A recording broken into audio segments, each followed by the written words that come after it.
I think we'll go ahead and get started. It's a little after 1 o'clock here. We've got some people joining still, but I think we'll go ahead and get started. Good afternoon, everyone. Thank you for joining us for our virtual event today. My name is Whitney Nelson, and I'm the Director of Meetings and Events at IAPD. Before we begin the program today, I wanted to go over a few quick housekeeping items. All participants have been placed on mute for the beginning of the call today to minimize background noise. We'll be breaking you out to small groups for discussion 3 times during the program today. When we do that, you'll want to turn on your mic and camera so that your fellow attendees can see and hear you. Take a minute to find the camera and microphone function at the bottom left-hand corner of your screen. We also wanted to take a moment to show you a quick feature so you can optimize your screen to see both the speaker and the PowerPoint during the presentation today. At the top center of your screen, you will see View Options. Click on View Options and a drop-down menu will appear. At the bottom of that drop-down menu, select Side-by-Side mode. Next, at the upper right-hand corner of your screen, you'll see a function that says Gallery View or Speaker View. Select Speaker View. Now you should see my face and the PowerPoint on the screen. If you put your mouse between the PowerPoint and the speaker, a small gray vertical line will appear. You can drag that to the left or to the right to minimize each of the boxes. If you put the gray line right in the middle, you should have half the screen with the PowerPoint and half with the speaker, creating a side-by-side view. And lastly, we'd like to encourage you to use the Zoom chat box for questions or discussions today. I saw some people chatting in there already. We'd love to hear from you. And if you have any questions, go ahead and throw them in there throughout the presentation. We'll have Rania answer at the very end of the session. And if this is your first Women in Plastics event today, welcome. We're so glad you could join us. We know we have a lot of first-timers and new faces on the call, so we'd like to kick things off with a short video of what IAPD and Women in Plastics is all about. Let's take a look.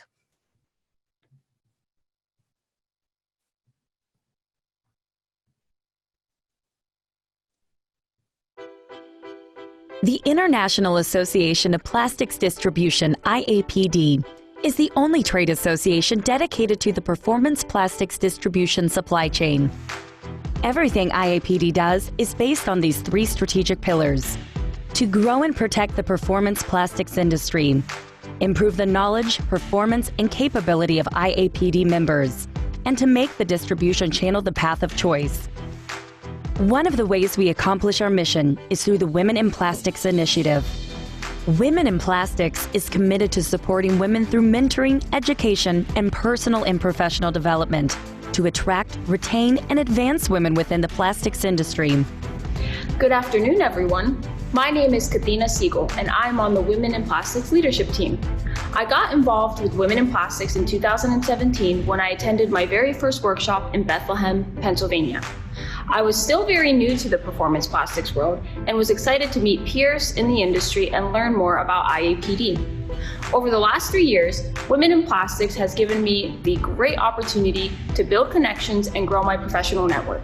It has also given me lifelong friendships within the industry and has challenged me in new ways. I know that as a young woman in this industry, there's a lot for me to learn from the exceptional women who have paved the way for us over the years. And Women in Plastics has given me the chance to speak to some of these admirable leaders and ask them questions that have really helped me navigate through my transition within the industry.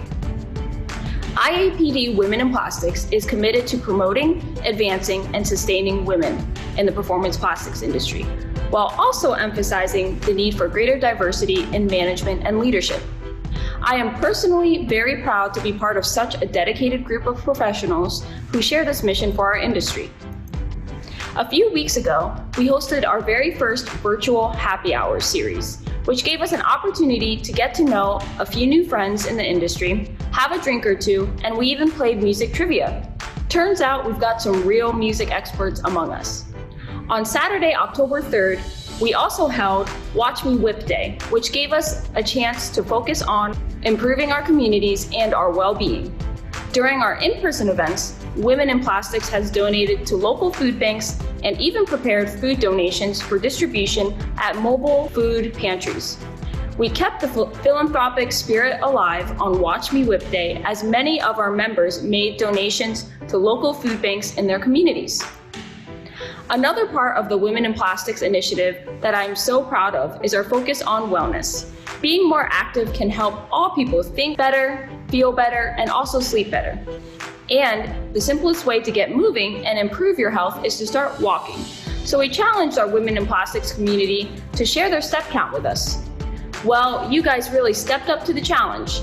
We had a combined step count of more than 253,000 steps, thanks to everyone who participated in our first ever Watch Me Whip Day. I would like to take a moment to thank our generous sponsors for making our virtual event series possible. A special thank you to our world-class sponsors, which include Corbel Plastics, Mitsubishi Chemical Advanced Materials, North American Plastics, and Simona America Group. And a huge shout out to our elite sponsor, RTech Inc. Each of our sponsoring companies shares the mission and vision of Women in Plastics, and we could not be able to put on our programs or events without their tremendous support and generosity. If you have an email open or are browsing the internet while you are watching this, I challenge you to close out whatever you are doing and get really engaged with us. All right. It is now my pleasure to introduce our speaker today. Rania Anderson transforms the way women and men work, lead, and succeed together. Rania is the author of We, Men, Women, and the Decisive Formula for Winning at Work, a paradigm-shifting guide for men, managers, and leaders to recruit, retain, advance, and lead with women, and Undeterred, the 6 success habits of women in emerging economies. Rania began her career at Bank of America, where she worked in several capacities and attained a senior leadership role. She started her executive business coaching practice in 1997 and works with executives and senior leaders around the world. In 2010, she founded thewaywomenwork.com to provide evidence-based, practical career and business guidance to men and women. She's also the co-founder of a women's angel investor network who invest in equity in high-growth, women-led businesses. Joining us from Kansas City, please help me welcome Rania Anderson. Thanks, Whitney. It's wonderful to be with everyone today. And I echo the video to just say that people who succeed in their careers spend at least 20% of their time thinking about managing their careers. So this is 20% of your time today is focused on you, and no need to worry about anyone else right now. Just think about yourself and take this time for yourself.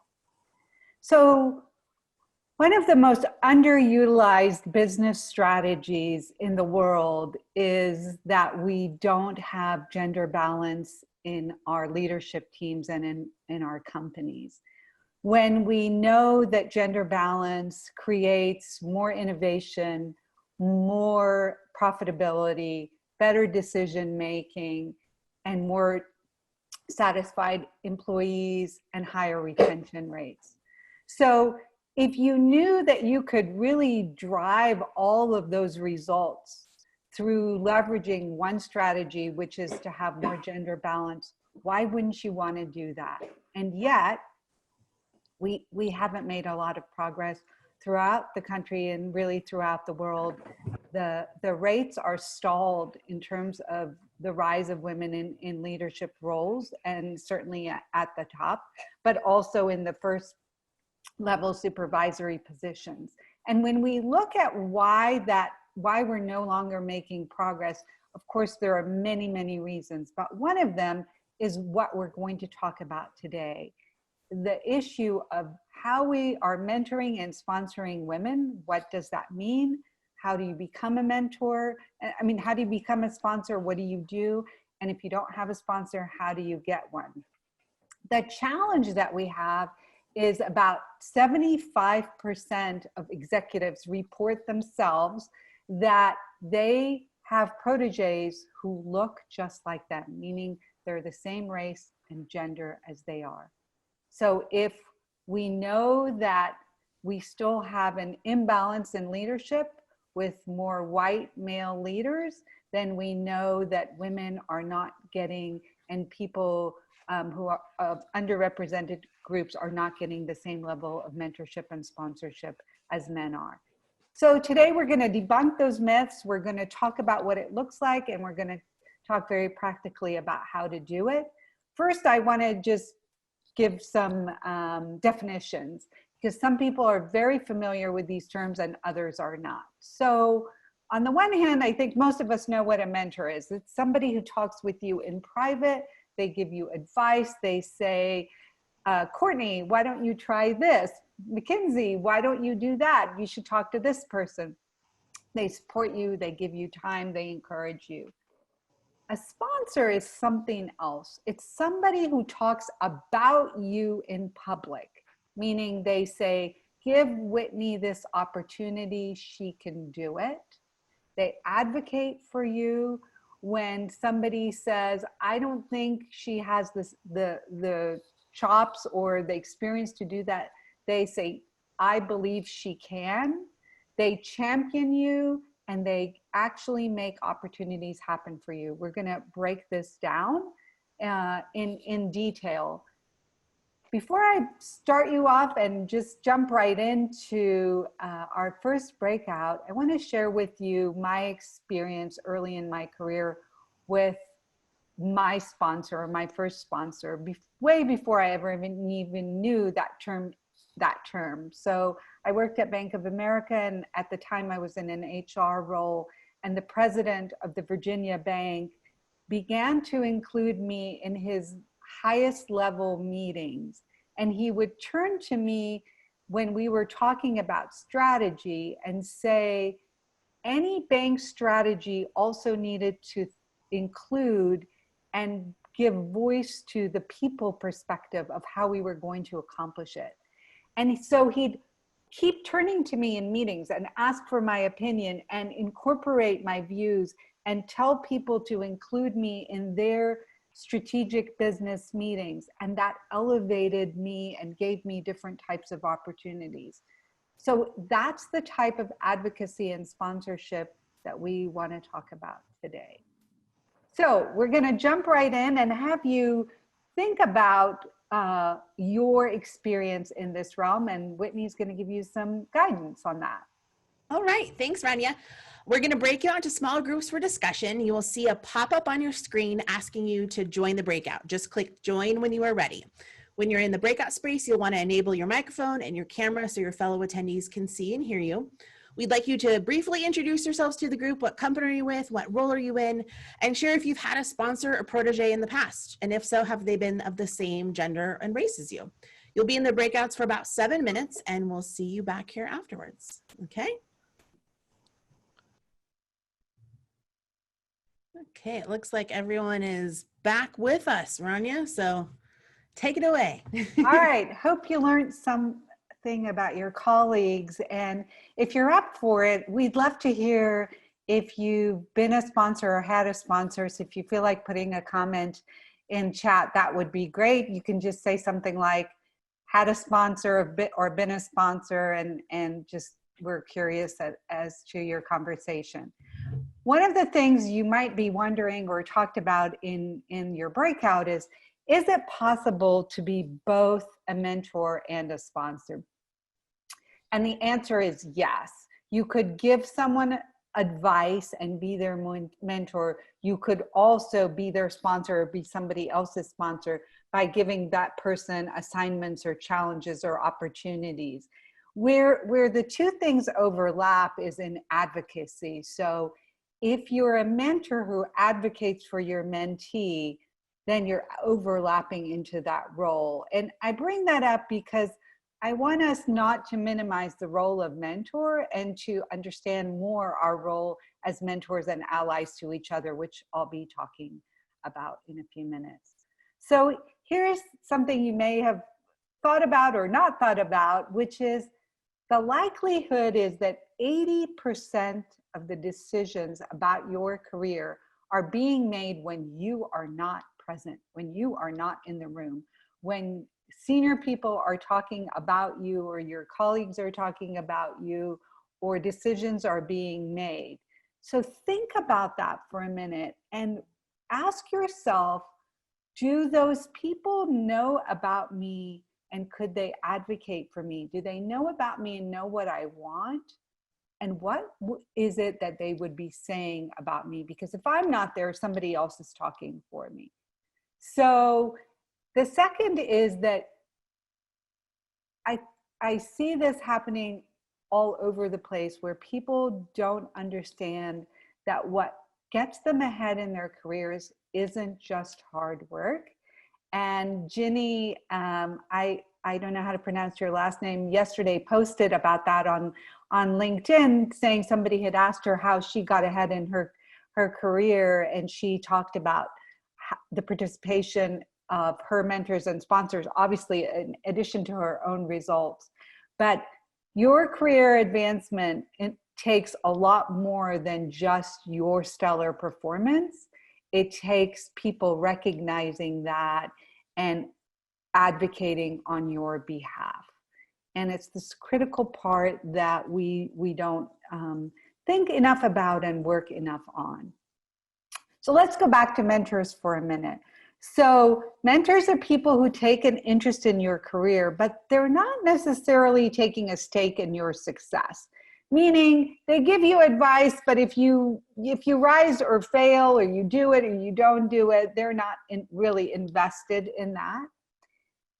But really great mentors also give you candid feedback and direction, meaning they don't just give you advice or deal with the problems that you're asking them about, but they give you direction in terms of the types of roles you should take, meaning don't stay in staff roles, take core roles, take on challenging assignments. Nobody's ever ready for the next job. You should put your hat in the ring for this job. And they give you direction. Here's some more data about what happens for women. What we know is that half of men report that they are getting clear and frank direction from their peers and sponsors about their careers, whereas only 15% of women are getting that type of feedback and that type of direction about career steps to take. So we're going to jump right in to another discussion. And we want to think about what's the most helpful career advice you've ever gotten. So from all the mentors you've had or mentoring you've done, what's been really helpful?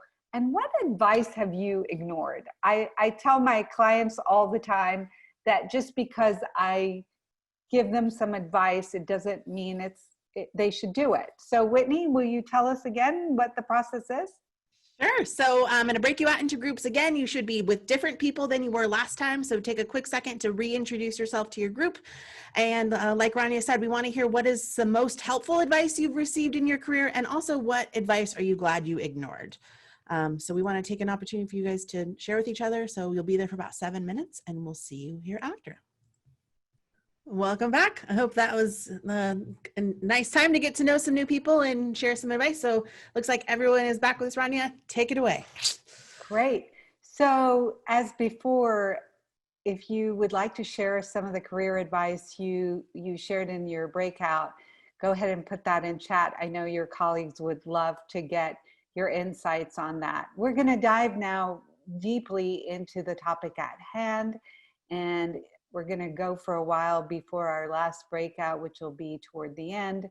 So immerse yourself right in this. Thanks for rejoining us, and here we go.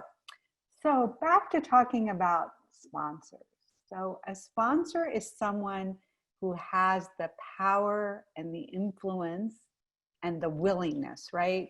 It's somebody who is influential within an organization and an industry by virtue of their role or by virtue of their status, their leadership status or other status, and is willing to advocate on behalf of someone else. They're someone who identifies potential in others, and they're willing to take some risk in advancing that person. When you sponsor someone, you're literally putting yourself on the line for that person. When I vouch for Whitney, then I'm also putting my own credibility at stake. And so it takes a lot for someone to want to do this. A lot of people who have been sponsors have unconsciously been doing this for others. And they haven't realized all the nuances in it. And that's what we really want to break down.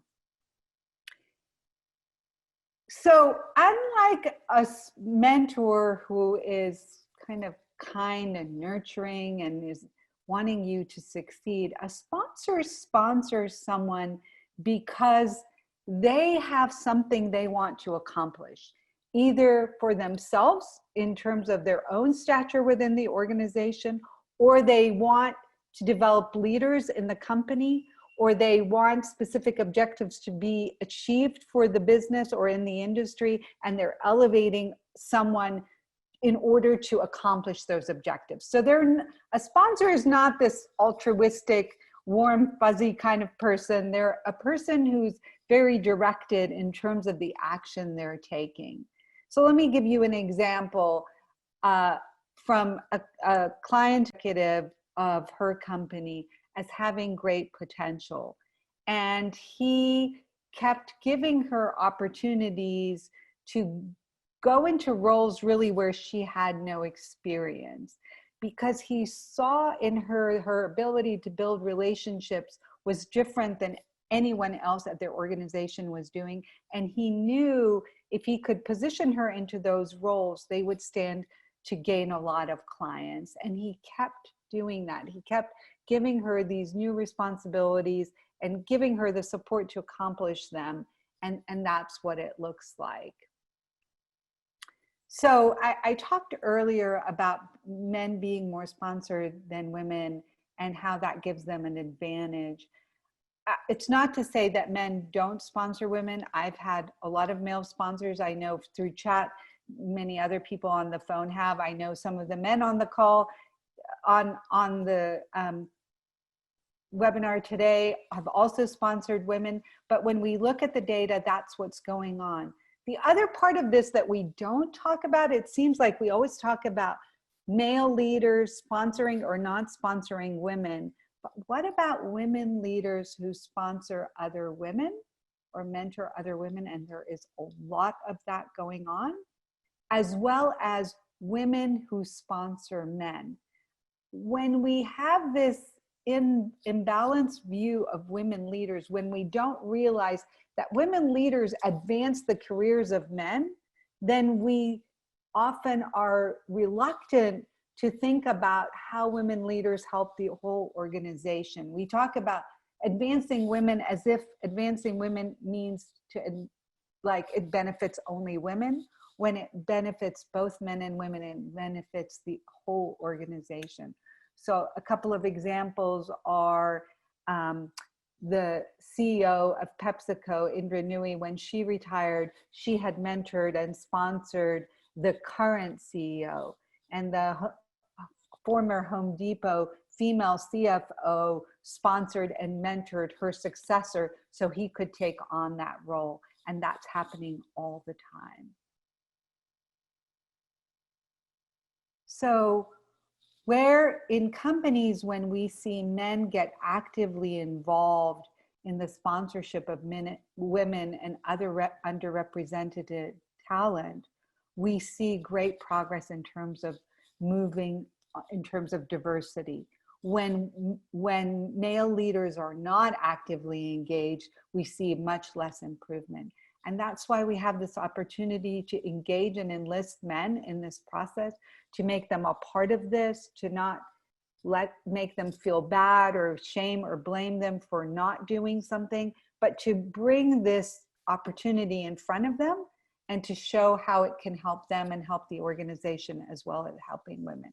So, all right, sponsorship is an alliance between two people. The role of the sponsor is not to make it easy for you.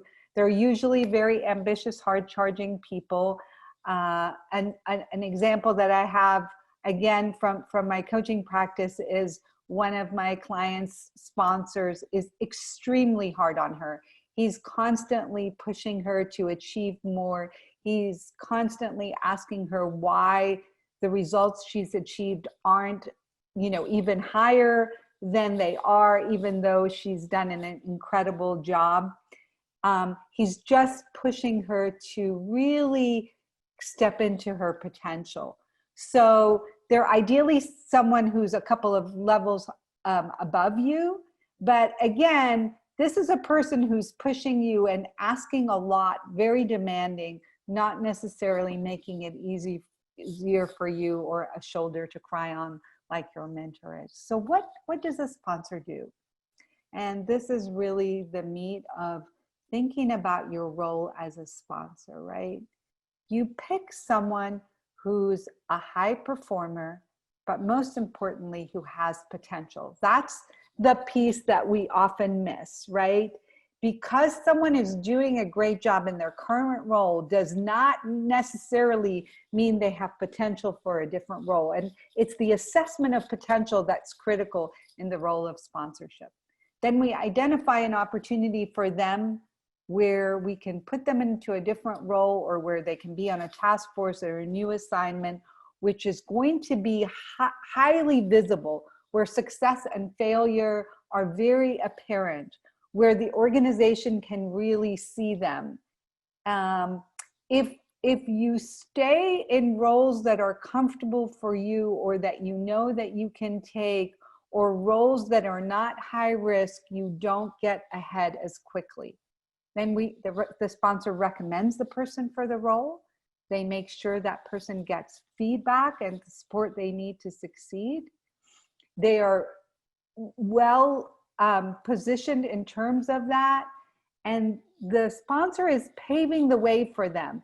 If they see that someone's a detractor or there's an obstacle, the sponsor is working in the background to kind of pave a path for that person to get ahead. When that person makes mistakes or fails or has other difficulties, which inevitably they are going to, because they were put in a role that was challenging for them, the sponsor gives them a second chance. The sponsor understands that that's going to happen, that it happened to them in the past, that it happens to everyone, and they continue to support them. They make sure that that person gets professional development if they need it, and then they obviously recognize and advance that person into other opportunities or compensate them financially, etc. So it's a very systematic process. The sponsor could be completely invisible to this person, or they might be very visible or engaged. In other words, they could be orchestrating all of this in the background as part of succession planning, or in talking with that person's manager, or talking with HR and making that happen. But these are the steps that the sponsor is ensuring are happening, and that others are taking place, others are providing for the protege. So one more example, in this case, it's a female leader who recently got promoted to COO, and her CEO boss, who's also a woman, who really saw the potential in this woman. She was the CFO, and the CEO could see that she had much broader skills to offer the organization. And the CEO began to position her in that way, and made sure she got the outside training she needed, the coaching she needed, and assignments that showed her abilities in terms of the operational role, until eventually that person was able to take on the COO role. Okay, so how do you become a sponsor, or how do you identify a sponsor? So you're gonna look at potential, you're gonna think about your power and influence, you're selecting talent for challenging assignments. So when we think broadly about assignments, right, we want to think about people who haven't had those types of roles before. We're not necessarily always looking for the kinds of people who have done that job in the past. When we look to the past, we keep picking the same kinds of people. If we're looking to expand the group of people we sponsor, then we want to look for different kinds of skills. All right, I know some of you on the call are leaders and can be sponsors. Some of you are earlier in your careers and you're looking to be sponsored yourself. So how do you become someone's protege? You've got to out-deliver, and you've got to be delivering in a way that's distinct from your peers. I can't emphasize that enough.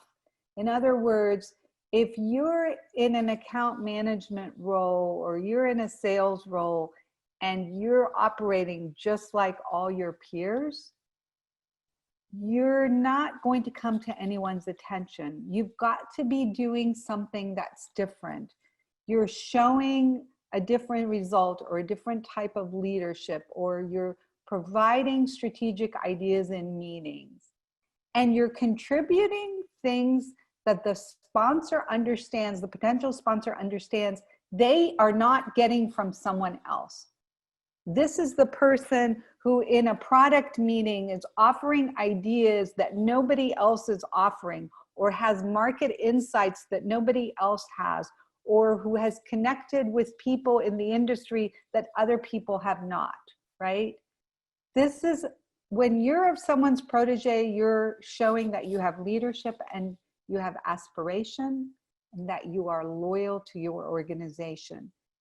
If you are somebody who's talking about leaving or have 1 foot in and 1 foot out of the company you work for, you're not going to be sponsored because it's a big investment, and why would they do that? I want to focus for a moment on the word aspiration and talk to the women who have joined us today. If you are not able to articulate your accomplishments and your aspirations, you're holding yourself back. And it's something that a lot of women struggle to do or find a way to do that's authentic. And I would say to you that this is different than it is for men. That career strategy, articulating your accomplishments and your aspirations, is critical to your advancement. Okay, so are you the kind of person who is ready to be sponsored? These are the questions you can ask yourself. Are you high performing? Do you know of something that sets you apart from your peers? Are you exhibiting leadership and articulating?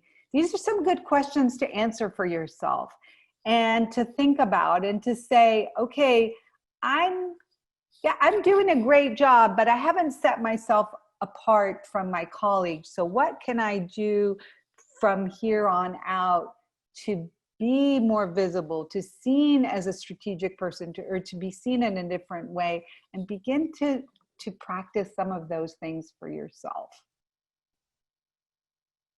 So good questions to ask yourself. I'm going to leave that on here for a minute for those of you who might want to take a note or a screenshot or something of that. All right, so how do you get noticed? How do you get noticed so that someone decides to sponsor you? You're going to go to a supportive manager or a colleague or someone and ask for an opportunity where you can be more visible within the organization. And then you're going to really deliver, right? You're going to produce some results that are notable and people can point to and say, wow, that was great. Again, I keep talking about voicing your aspirations, and you're going to show a lot of initiative on this project or in the work that you do, meaning you're going the extra step. People aren't necessarily asking you to do something, but you're stepping up and voluntarily taking on more responsibility or figuring things out that no one's asked you to do. And that's what tells people that you have potential to do more than you have. Okay, so you're doing those things. You're becoming more visible. Getting a sponsor isn't an overnight thing. It doesn't happen very quickly. You don't go up to someone and say, can you be my sponsor? You actually don't go up to someone and say, can you be my mentor? It's not how it works. If you want advice from someone, you can ask them for some advice. They may turn into your mentor. And if you want someone to be your sponsor, it's a fairly long process. And I'm going to kind of reveal how it works behind the scenes, right? So you're part of an initiative, okay? And you do your best to make this sponsor look very good, right? You're delivering on their agenda. They begin to see you as somebody that they want on their team. As they begin to see you as someone that they want on their team, they'll begin to ask for you to be on other projects or other assignments or other opportunities with them. Whenever they ask for something, you say yes, you deliver on that, right? You continue proving yourself to them and making them look good. Remember, this is not a professional development opportunity. You're not going to them and asking for advice and asking for information and asking for all this stuff. You're delivering, okay? As you deliver, you can ask them specific questions like, I'm working on this, do you have an idea? Or what do you think about X? And when they give you a little bit of advice, you're going to take that advice, you're going to operationalize it, and you're going to let them know that you have done what they've asked for or what they've suggested, and you're going to tell them how it went, so that they're getting feedback from you that you're taking the direction that they're giving. Over time, you can begin to tell them about your aspirations and what you want, and you might be able to then ask for their support in getting there, right?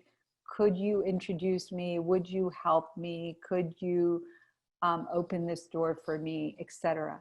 But usually, by the time you've done all the performance-based things, if the person isn't so dense, right, they've become your sponsor. If your organization is unfamiliar with the term sponsorship and people don't understand that this is a really important role in advancing people's careers, you might need to have a conversation about the importance of sponsorship and how women are not very sponsored, and the importance of doing that, and bring that vocabulary into your organization. All right, so there are not,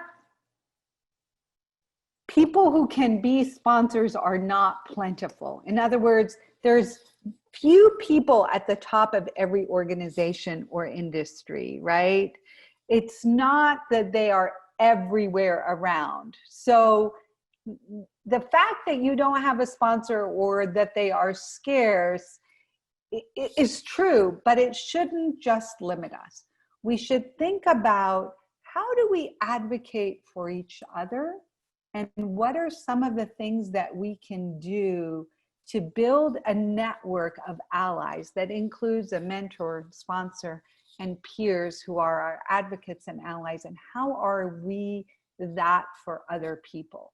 So in other words, just because I'm not senior to someone and I can't be their sponsor, doesn't mean in a meeting that I can't speak up for them or speak good of them or amplify something they say or position them. And this is where we can really help each other so that we can all advance. So we think about this in a way of mutual benefit. We want to think about letting go of judgment and preconceptions about people. I am sometimes asked about women who don't support women, and sure, I'm sure that exists in some places, but the reality is most women are supporting their female colleagues. And so we don't want to think that this person's not going to be supportive of me or make the assumption that they're not. We're going to assume that they are and can be my ally and approach them that way. We want to make sure we're connecting with what we call weak ties. Many of you may be familiar with this term, others are not. So let me just define it for a minute. So if you're networking and talking to and asking the opinion and problem solving and calling people, only people that you know really well, strong bonds, right? Then you have a lot of support, and support is great, right? Strong bonds build support, and we all need that support and comfort and recognition and affirmation. But weak ties, people we don't know very well, but who are in our industry or in our sector or outside of the role that we play, but we know them peripherally, build bridges. They can take us somewhere we can't go with our strong ties. The people we know really well who are like us know what we know. And therefore, we are not getting diverse opinions. We are not getting diverse connections. We are not getting unique ideas. We're just sharing the stuff we already know. But when we connect with weak ties, we get to go somewhere else. And the somewhere else is where we're trying to go. In terms of building a network of allies and of mentors and sponsors and advocates and allies, we don't wait until we're somehow later in our career, or if we have time, we work on it. We start really early in our career and we focus on it very frequently. It's especially hard now during this time when we're working, many of us from home, and not seeing people in the physical space. But if we're intentional about it, we seek people out, we maybe don't Zoom with them, we just have a phone call, old school type, or we ask someone a question, or we check on them, or we send them some information, or we have a discussion with them about something we read. We can strengthen that network. One of the things that I've been telling people is to think about the time that you used to commute, and since you're no longer commuting, and take a portion of that time and use it to expand your networks, okay? When you're building that network, you're not just reaching out to people to ask them for things. You don't meet somebody by putting out your palm and saying, give me. You meet someone by, in the old times, we would meet someone by shaking their hand, right? We're giving them our hand, so you want to give them something. You want to add some value, be supportive of them, and hopefully they will reciprocate in terms of that. This is another area where busy women have had to, unfortunately, make the decision to not spend time in. We're working really hard at excelling at our roles and managing our families as is everyone, but yet that burden still falls more on women today. And so what falls through is this network of allies. That's where we have consciously or not consciously decided, okay, I don't have any time to do this part of it. And it is that which may be holding you back from accomplishing what you want to accomplish.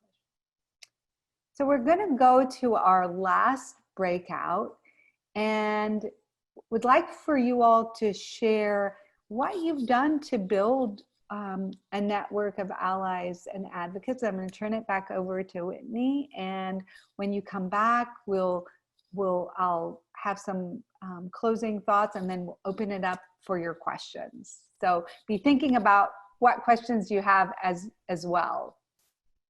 Awesome. Yeah. Thanks, Rania. Just a quick note, if you have questions and you don't want to share them with the group in the chat box, you can just direct message me, like a private message in the chat. IAPD events is my screen name. I've got a couple questions that came in already, so feel free to do that. So we're going to break you out one last time. We're going to give you an opportunity to connect with some maybe weak ties and build our network. So we'd like you to share in your group, what tips or advice do you have for building a strong network of allies or advocates in your company? or within the performance plastics industry. So this is our last time. We'll hopefully be with some new faces, and you'll be there for about 7 minutes. So just go ahead and click join when you're ready. Okay, it looks like we've got just about everyone back. All right. So again, I would love to have you add any tips or advice that you shared or didn't get a chance to share in chat. There's been some really great insights on the chat, so you might also want to take a look there and glean some words of wisdom. All of you are experts in managing your careers and working with each other. And while I'm the one doing most of the talking, I wish we could hear from all of you, because all of you have very relevant insights to share with each other. Before we open to questions, I want to make a couple of final statements regarding specifically the mentorship and sponsorship of women and how that's different than men. And I hate to perpetuate stereotypes or myths, but as much as I don't want to think this is happening, I see it in the companies that I work with every single day. And so I want to keep sharing it to us, especially to the men who are on the call, who are going to step forward to do more work with their female colleagues. So women still do not put themselves forward to the same extent that men do for opportunities. So while you may not know that a woman is interested in an advancement or an opportunity or assignment, she might be, even though she has not verbalized it. Men continue to be more vocal about that than their female colleagues. Women need a different type of encouragement or more frequent encouragement to pursue opportunities that they might not feel like they are ready for. We know that women do not put themselves forward for opportunities unless they meet 80 to 90% of the qualifications, whereas men do when they meet 50 to 60% of the qualifications. So we are finding that we need to repeatedly encourage people who think they aren't ready and let them know that we believe they are ready for opportunities.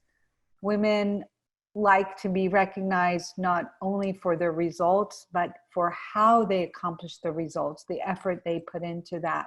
And that is an important part of them feeling heard and seen and acknowledged. And so I would encourage you to do that. We are all mentoring and sponsoring or advocating to various degrees. The goal of today was to really break it down for you and show you that it's an actual leadership practice that has specific steps, and to encourage you to think about whether you have a sponsor or not and how you can get one. And if you are in a position to sponsor someone, to encourage you to expand the number or types of people that you encourage, that you sponsor. And so while this has been about you and your career and your advancement and your leadership, I also want you to think about who are you advocating for, and maybe take a minute to think of someone in your organization or industry that you can be an ally to, and make a note for yourself and reach out to them today, or take an action that will help advance them and therefore also make you look good. Leaders who identify talent and potential are very highly regarded and coveted in their organizations. All right, I want to take your questions. Feel free to just start sharing them either in the chat or Whitney, if you want to say again what? So we've got quite a few questions that come in. So thank you so much. If you want to send them to me in the private chat, just send it to IAPD events, and then I will ask your question anonymously. But we did have quite a few questions come in, and this one came up a few different times. So I know it's something that a few of us are struggling with. How do you articulate your accomplishments without coming across as cocky or needy? I personally feel strange saying, "Hey, I did this." Great question. And you've got to do it in a way that's authentic to you. So the best way is to tell a story, right? To talk about, we were working on this project and I observed that X, and while the team was doing this, I took on this role. Somebody in chat said we need to say I. So when we tell a story about what's happening and we position ourselves as a hero or a heroine in that story, right, it doesn't appear like I'm just talking about myself. I could also do it in writing, right? I could also ask a colleague to speak on my behalf and to talk about one of my accomplishments and do that for them in another way. If you are not comfortable doing this, you've got to practice doing it.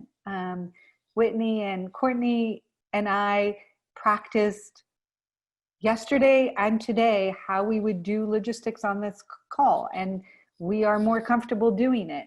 In business, we have to practice, just like we do in sports. So practice with a colleague.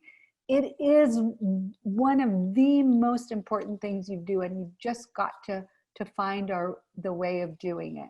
Last tip, because it's really important, when you're talking to a senior leader and they ask you how things are going, you don't say fine or good.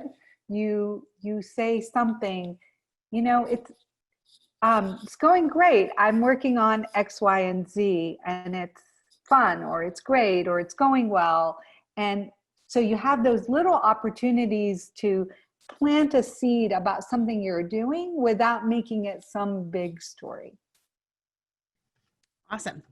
Okay, another question we got is, what advice would you give to someone looking to be sponsored in a virtual work environment if we don't have those personal connections right now? Right. So it's, in some ways, it's easier, right? Because you can choose to volunteer for something or work with someone without a lot of preamble about, in the office, not in the office, who's, how do I do this? You can simply chat with someone and say, hey, you're working on this project. That's really interesting to me. Can I be a part of that? Or you can ask your manager to give you the opportunity to interact with a senior person that could be your sponsor. So while we're all really busy, and I know for your industry in particular, this is a very busy time, it is, in some ways, you have more visibility into what people are doing and what projects that they're working on than you did in the past. And I would just encourage you to jump onto those things and to find ways to do that. Again, if your organization is not familiar with the concept of sponsorship, maybe it's something you want to bring up at a meeting and say, hey, I was in this webinar, this isn't something we've talked about. Let's talk about this in terms of our own group, our own company, and how are we doing it, and raise people's awareness about it. Awesome. Okay, another question we got is, I work in a somewhat small branch location and don't have many other women in my company that I connect with. Would it be appropriate to find a sponsor at an outside company, perhaps a supplier or a client within the industry? Yeah. So two things, you can have a sponsor who's not a woman, right? So if you don't connect with women at your branch and the people in power are men, I would encourage you to seek them out as your sponsor. you absolutely can have sponsorship within the industry or vendor groups. You want to ask yourself the question as to whether that person has any influence or power to advocate or make something happen for you. So I could be your mentor, Whitney, and give you advice, but I may not be able to be your sponsor if I don't have any authority or influence in the plastics industry, and that's something you're wanting to do. Now, let's say you're wanting to do something that's broader than that in the community, and I would have power and influence to help you in that regard, then I might be a good sponsor for you. Awesome. Okay, another question we got is, as a male leader, I'm somewhat hesitant to sponsor women for fear of how it might look if I take a special interest in a female employee. How do you suggest I approach that? All right. So, first of all, when we're sponsoring someone, we're not taking a special interest in them. We are doing our leadership job of identifying potential and making advancements and contributions happen for that person and the organization. We are sponsoring people all the time, so this is not a new thing. Furthermore, when we sponsor someone, we could do, if you feel uncomfortable with it, you could do it in such a way that really that person never knows, right? You can be so in the background and orchestrating things through their manager or through HR or through the organization, enabling things to happen for that person without anyone realizing that that's what you're doing.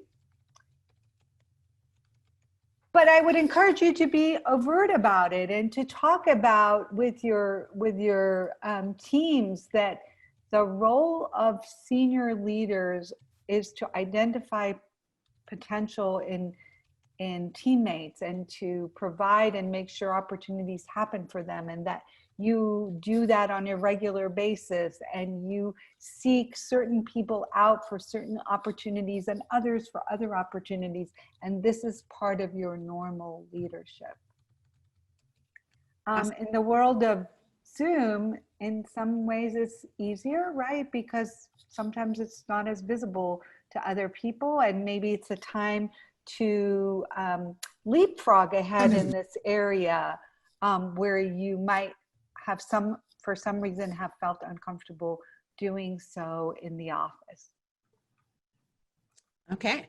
Another question we got is, protege seems to carry a negative connotation, almost like a mini-me or a clone.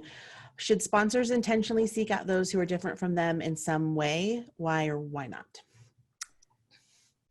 So we want sponsors. We know from the data that I gave, we know that sponsors currently are not seeking out people who are different than them, and they are promoting mini-me's, and that is disadvantaging them and their companies. So we definitely want sponsors to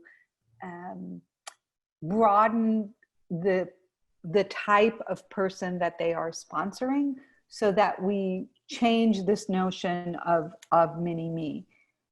Now, the other part of that question to me was, am I going to be seen, if I'm someone's protege, am I going to be seen as only getting ahead because I'm that person's protege? And I certainly don't want that. I want to be recognized for my own results and for people to know that I earned the opportunities that I have earned. So you want to make sure that your contributions are visible and evident to everyone, in addition to whatever leadership support that you have from someone within your organization.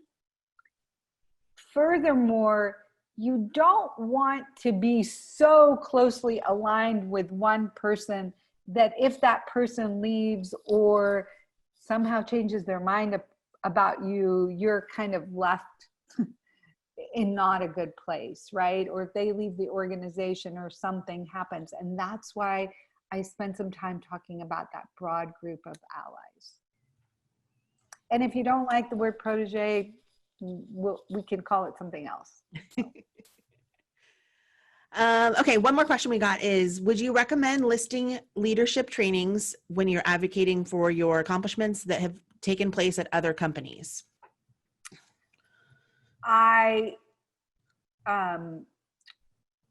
would note in my resume or CV or LinkedIn, or as I'm talking to someone, or if I'm applying for a job, those things, they are important.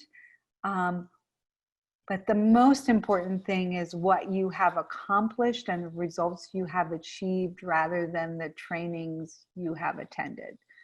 So executives and senior leaders develop by having challenging core assignments that are of high risk, where the degree of success and failure are evident. They are mostly in profit and loss.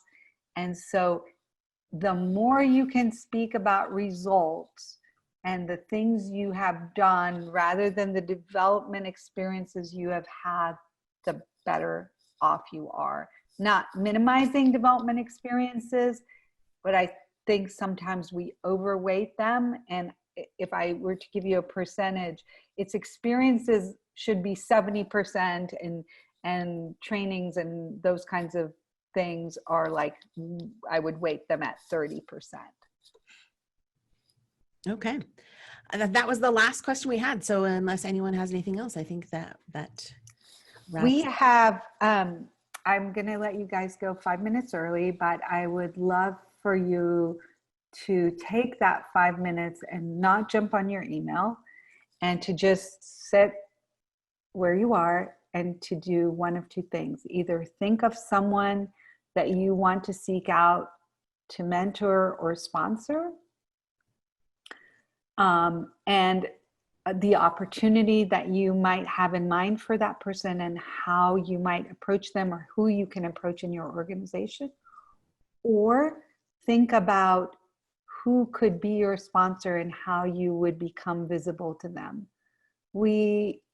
In this time, we are jumping from one meeting to another, and our to think time has been dissipated for our to-do time. So take 5 minutes and think and make a little plan to further yourself and further your organization. And we wish you all the very best.